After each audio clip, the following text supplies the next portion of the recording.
experience with overweight diabetic patients, assuming the diabetes is controlled with a joint replacement, I think these people do well.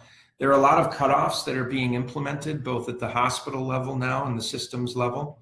Some surgeons have these requirements, whether it be a weight requirement, so a strict weight cutoff, or a BMI requirement. I don't have that. I've worked in hospitals that do and hospitals that don't. My current hospital does not either. So what we say is we know that there are risks with weight and with diabetes, increased risk of complications.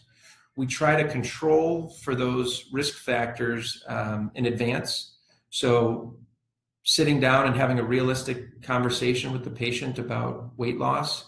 And even at the organizations where there was a requirement for BMI cutoff, oftentimes we were able to bypass that if we could engage with the patient, get them in with nutritionists, get them working with coaches to help with lifestyle modification, and in some cases even work with the bariatric surgeons. If people show significant improvement and motivation, I think they do very well, because that group will inherently work very hard because they value the joint replacement and the process. And so I don't think that's as much of an issue.